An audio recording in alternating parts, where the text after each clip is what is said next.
Hello, guys. Welcome back to the ThinkerNick podcast. I'm joined by Nicola Tyler today. Nicola, how are you today? I'm good, thanks, Nick. Had a few trips out of town the last couple of weeks, so I haven't seen you. Yeah, it's been 2 weeks since we've done an episode, so pretty keen to get back into the swing of things. Cool. And today's episode, we're going to talk about how to make debt or credit work in your favor. And we're going to start off with talking about what credit is. And my understanding of credit is basically like I have a credit card, which I've ordered, which hasn't come through because of the pandemic, because they couldn't get it to me. And now it's probably lost in the post somewhere. But so my understanding, if I had a credit card, it is something that I can spend money on, and I go into like an overdraft. And then what you need to do from there is you have to pay that back. And you get a credit score from spending money on your credit card and then paying it back. Yeah. So that's my understanding of a credit or credit in general. Nicola, could you give us some more insight on what credit is? Yeah, I mean, I think I must have been about 18 when I got my first credit card, but that was only maybe 20. That was only when I worked for a bank. And I learned a lot about credit when working for a bank. It was a bank in the UK, which in those days was called Midland Bank, and they were then taken over by HSBC. So this was a branch bank, and in those days, branches had the authority to give credit to customers. So it was almost like a mini version of a bank, but in a branch. Today, what we call in banks, rather, they talk about centralized credit. So all the credit is in a central point. So what is credit? Credit is basically a trust relationship between you and a credit provider who will advance you money to purchase goods or services and then pay them back. So credit is never your money. It's like a short-term revolving loan. And I think a lot of people, when you get given a credit card, you think, I've got cash. You don't have cash. You have credit. Credit is on loan. It's not your money. Yeah. Which is exactly why I need to learn more about this. Because I remember speaking in our first podcast with Dan, he did mention something about understanding how money works and you know how you can make it work for you. And I remember recently, about a month ago, you told me to go and get a credit card. Oh, no, I'm guessing 3 months ago now, because obviously my credit card's stuck in the post. You said, go and get a credit card and start using it. And you were like, when I said I don't have one, you were like, what? You don't have a credit card? You 28 years of age, you don't have one yet. I don't think a majority of my friends, I don't even think have a credit card. I've always just spent the money that I have because it seems like such a scary thing to go into an overdraft. And then, I hate borrowing or owing people money. And I think I need to get out of that mindset because, like I said, I need to learn how to make money work for you. So why do you think it's so, like, people are so scared to go and get a credit card or spend money on credit? People my age, I mean, like I said, a lot of my friends, we don't have any. We don't have credit cards. We just all on debit. So I think that's healthy. But if you start to play, I think don't get credit cards if you don't need one. The only thing you'll need as you get older is a credit score if you want to buy a house. So if you want to buy a house, which is often the biggest purchase most people make, at that point in life, it's cheaper for you to buy a house than it is for you to rent one, because rent is always going into the owner's pocket. So when you want to buy a house, you often need a large sum of credit, an advance from a bank, hopefully, maybe a family member, but probably a bank that's got an interest portion attached to it. Now, the only way they can figure out if you're eligible for that money is based on your salary or your earnings and also your credit rating. So what a credit rating does is it demonstrates your behavior. If you have a line of credit with someone, do you pay it back consistently or is it intermittent? Do you miss payments? Yeah. And today they've got global systems where if you miss one payment, it comes up on your credit score. It goes against you. So if I had to get my credit card here in Vietnam at the bank that I bank with, if I had to transfer, say I moved to another country to go and work, is that transferable, that credit score? Or does it just stuck here in Vietnam? Because the reason why I'm asking is because I don't know if I'm ever going to come back to South Africa to buy a house. I have no idea at this stage in my life. So is it even worth me getting one? That's the question. Just on that topic. That's a good point, because what you probably would want is a credit score with an international bank. I don't know what banks there are in Vietnam, but if you've got a global bank, a Citibank or a HSBC or something that's possibly international, that might help you. I don't know where you bank. Yeah, there's an HSBC here, but that's not where I bank. Maybe I should go in and ask them before I actually get the credit card, because they're going to charge me for it. And I'm actually in this conversation with the guy from the bank right now. They're going to charge me for the card, like it's like an annual fee, but I don't even have it, and I haven't even been able to use it yet. So I probably should go in and get that checked out. So I had an investment, which I pulled out of about 4 months ago, and I was putting money away every single month, and there was someone looking after my money. It was basically like a retirement fund.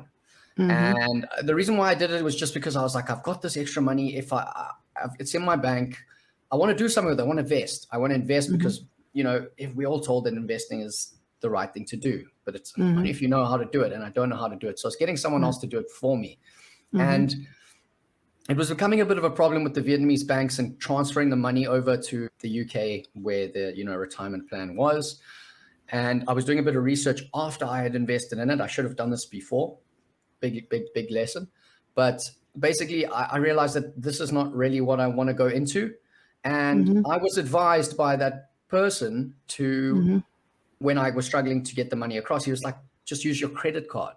But I remember talking to you about this before, and you said you should never use your credit card to invest in something like a retirement fund. Do you want to elaborate more on that? Because you were saying there's fees on both ends or something like that. Yeah, well, that's a bit different. So if you've got a credit card, which I mentioned, I've had one for many years now. I've always paid my credit card in full. So a line of credit also gives you payment terms. So let's say, for example, just for the hell of it, I was going to buy a scooter. I think you've got lots of scooters over there, or a moped. If I buy a scooter, it might cost me, I don't know, 10,000 Rand or $1,000 or whatever it is.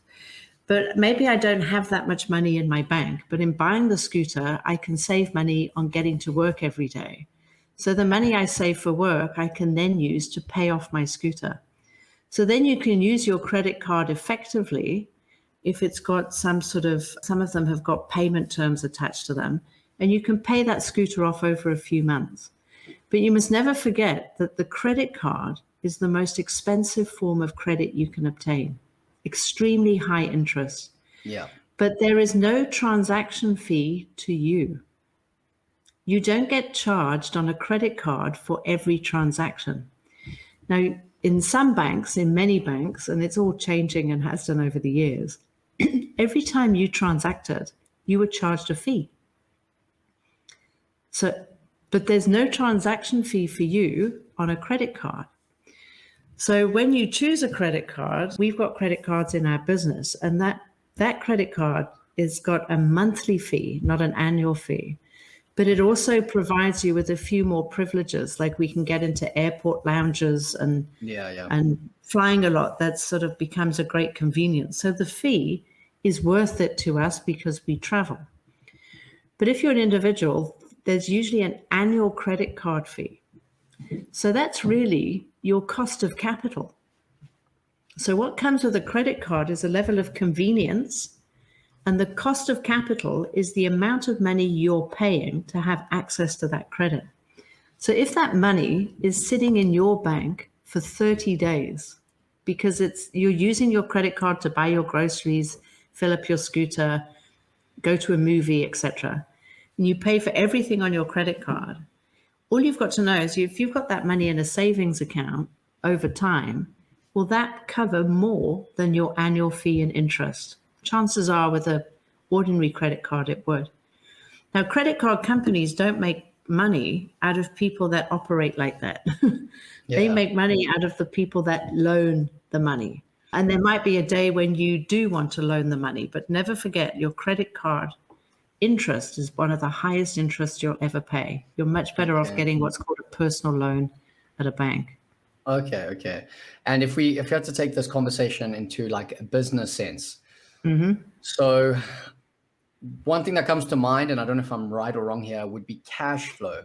So what I really want to know is how to make debt or credit work for you, because whenever I speak to people about businesses and things like that, they say, you know, in the first 3-4 years, businesses are often making a loss, you know, before they start making a profit. Yeah. So, and I'm like, well, how is that possible? How are they still on their feet? How are they still, you know, working? They don't have any money. How are they paying their employees? But that's what you need to kind of understand cash flow. Am I correct in saying that? And yeah, keep going. Sorry, go on. No, go on. Let's talk about cash flow first, I think. Okay. So if you go to a startup, a lot of startups, if let's say you started a business and you were doing fulfillment by demand in Amazon, the chances are with a business like that, you would need savings to cover your costs while you got your business going. So an individual needs to use their savings and sometimes their credit cards. I know someone that started his business using his savings and his credit card. And that's what keeps you going until you make an income or enough money to pay yourself a salary. Now, if you put a lot of money into the business, that can go into your business as a loan account.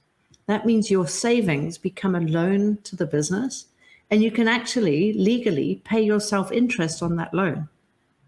Often people don't, but you can actually legally charge your business interest for that loan. Okay. So the cash flow comes from your savings. If you've got a bigger company, let's say you can't get going without another team, but even Mark Shuttleworth started his business in a garage in Cape Town with a small team. You know, there's a big story around that. But eventually, as your business grows and you've got more and more employees, you get often caught by growth because you don't have enough money to pay for what you need to do to get your business to the next level. So you almost like hit a ceiling. Now that creates cash flow problems, meaning that maybe the work you've done hasn't been paid for yet and you don't have the income to pay your salaries. So sometimes when you have a cash flow problem in a business, you go and get an overdraft. And an overdraft is a facility, a credit facility offered by a bank. It's often agreed on a 12-month basis. So I'll give you an overdraft of R1 million for the next 12 months. We agree an interest amount. So you have to pay interest on that money. But you might not have to access all that money all the time. It sort of goes up and down. And then there's another kind of credit, which is a bit more dangerous. Well, not dangerous, it's actually very valuable. But you need to have your ducks in a row to be able to do this, meaning that you need to be informed. And that's the kind of credit that you get for acquiring assets in your business. So it's called asset finance. It's still credit. It's still a loan from a bank. But let's say I wanted to, well, in a strange kind of way, the easiest way to describe it is a home loan is asset finance. The asset is the house. The loan is the bond. You still pay interest. It's got a payment term. The difference here is that the bank owns the asset until the loan is repaid. Yeah. Oh, I see. Right. So you don't actually, well, of course you don't own the house because you owe the bond, right? So then this makes so much more sense to me now. So how about this? If I buy a house, well, this is what people do, right? They buy a house, they take out a bond, and then they rent the house out. And then what the rent does is it covers the bond and all the utilities and stuff, and then the house pays itself off. That would be like the clever thing to do, right? But a lot of the time people don't do that. Or I don't know. I mean, I don't have any property, so I wouldn't know. But That is the right approach, right to take. It's a great approach if you've chosen your investment strategy as property as the asset class you want to be in. I've owned a few properties over the years, and properties are actually not as easy as they seem. They need maintenance. You sometimes get a bad tenant.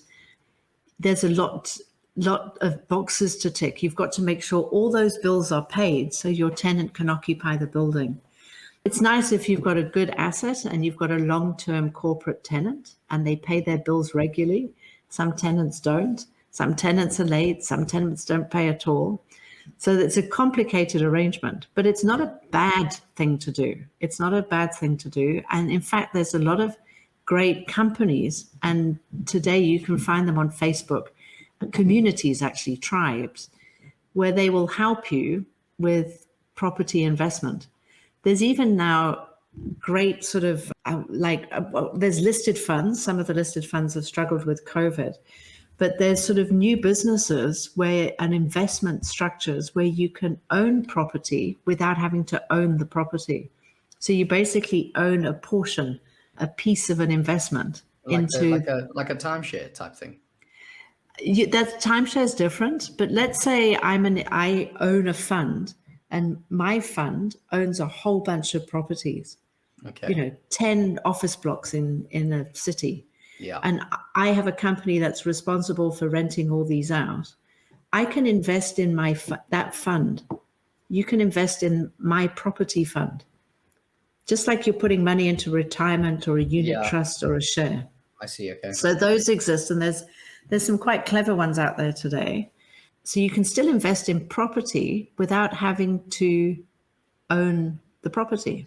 So then how do they make money? They would just have interest on your investment, something like that.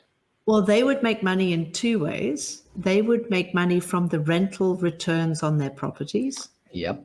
So they manage them properly, almost like mini hotels, professionally, properly rented companies. And they won't tolerate tenants that don't pay. You don't have to do all the paperwork. The other way so that's called rental income. The other way they would do it, they would make money, is called capital appreciation. So if I paid to make that office block, over time, the value of the office block goes up. So the asset is worth more value than the credit or the loan that I took out to pay for it. Right. Okay. Interesting. Yes. Mm-hmm. This is why I needed to have this conversation. The next thing I want to touch on is my mindset. Mm-hmm. And my mindset is the mindset of, I'm earning a monthly salary. I'm contracted at work. I cannot spend more money than I have. Mm-hmm. You know what? That is my mindset. I cannot spend more money than I have. I'm too scared. I budget, I don't want to do this. That's why I don't have a credit card and I don't know anything about this. So is that the right mindset to have? Or do you think it's better to just have the mindset of cash flow, money coming in, money coming out? Money will come, money will go. What is the right mindset to have, in your opinion, of course? So the goal of life lots of people want to retire. And Robert Kiyosaki has written some fantastic books on this, Rich Dad, Poor Dad, etc., etc. Retire Young, Retire Rich. I think I've got there you go. There's also a great book that was once written called Ordinary People, Extraordinary Wealth. I picked it up in the States years ago. This is a book about ordinary people who had a job, who never lived beyond their means, and who just gently and gradually saved, put some investments away, put some stuff into unit trusts, bought a little bit of equity, maybe had a retirement annuity, and did all the right things. But the trick is they never lived beyond their means. So they were ordinary people with jobs, but instead of seeing their salary as the most they can spend, they lived cautiously. So I was thinking the other day, every old saying is so relevant. A stitch in time saves 9. Work made fun gets done. Spend a penny, save a penny. Yeah. That's an Yeah. old saying. So the theory here, and I can't say I've done this particularly well, but the theory here is if you save half of what you earn, think about the last 5 years. If you had Yeah. saved 50% of what you'd earned, would you have enough money to start your business? Absolutely. Probably. Yeah. So what we do is we tend to live to our limits rather than within our means. Now, credit is not something you necessarily want to put into the mix of someone who's living to the edge of their means, because their motivation might be a flashier, better, more important life on the outside. But spend a penny, save a penny. Yeah. So how do I get into that mindset? But also, what I just gathered from what you were saying was that these people didn't really do much. They just, they did the bare minimum and they invest a little bit here and there. But like, life is about, that's why we're here, to enjoy it. You enjoy the journey. I mean, I've only just started saving. Well, the other money that I've saved, I've invested in, and that's the way. But I've decided to, take this year to just save, because I've kept on throwing money at things and it's not working. So Yeah. I decided to just say for the next 12 months, I'm just going to save. Half my salary is a bit ambitious. A quarter of my salary can do. It's just That's okay. It's just mind blowing, like what you're saying, and it's so true. So the final question that I want to ask you is, given my circumstances, because there's a lot of other people in my situation, or my friends, for example, is there a way to make debt or credit work in my favor in my current situation now in my job? Is there any way I could get rich through using debt or credit? So something a very good friend of mine taught, which is a sort of a fairly sophisticated concept. He always said debt is cheaper than equity. And it sounds like a really weird thing to do. But debt is cheaper than equity basically means if you run a business, it's easier to go to the bank to raise money than it is to give someone shares in your company. So debt is cheaper than equity when you're in an organization. In your circumstances, I would caution against debt unless it is secured against an asset that will appreciate over time. For example, property. Yeah. So what you probably don't want to, or a business that will appreciate over time. Yeah. Okay. So anything that will appreciate over time where the capital gain will exceed your original risk, go for it. Yeah. That's not going to be on a credit card, although, as I said, I do have a friend here that did start his business off a credit card and extending his home loans. But basically, if you wanted to get onto the property ladder and you wanted to start building an asset, that's not a bad thing to do. But never forget, and I think Warren Buffett even said this, you've got to live somewhere. Yeah. So once you've decided this is where I live, and he apparently still lives in the same house that he's lived in for, 50 years or something, you've got to live somewhere. So do you live if you've got a property portfolio, which you might not have, you might go in for equities, which are much easier to manage, but a different risk model.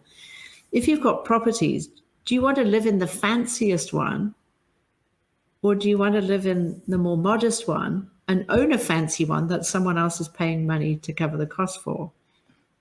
Until you can financially be free and live in a fancy one. Exactly. So the trick is always to generate what you call passive income.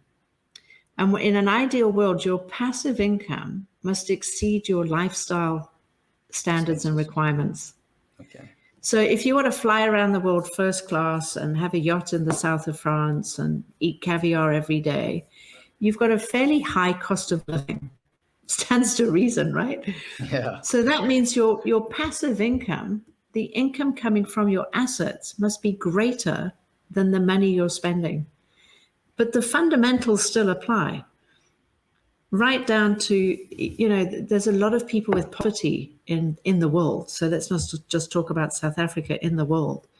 Now, some of those people can't get access to credit, which could benefit them and they can barely meet their ends meet. They live what we call below the breadline. Yeah. So access to credit for micro enterprises can be incredibly powerful because that allows them to buy goods, buy a box of bananas, and sell the bananas for a profit. So there's different circumstances where getting credit will and won't have value. For you to go and get a credit card and go and take everyone out for dinner and say, that was great, I'm living life, not advised. Don't do that. Not advised.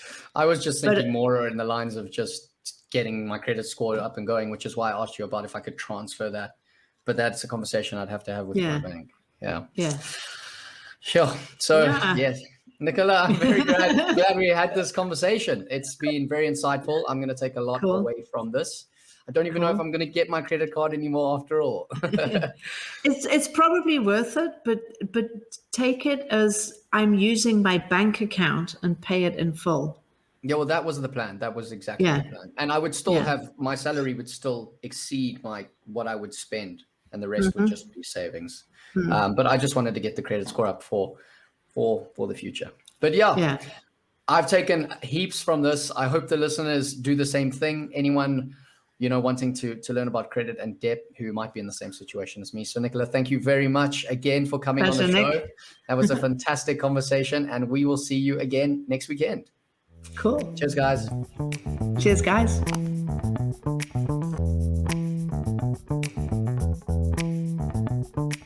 For more news and content about ThinkerNick, go to www.thinkernick.com or visit our Facebook or Instagram pages @ThinkerNick.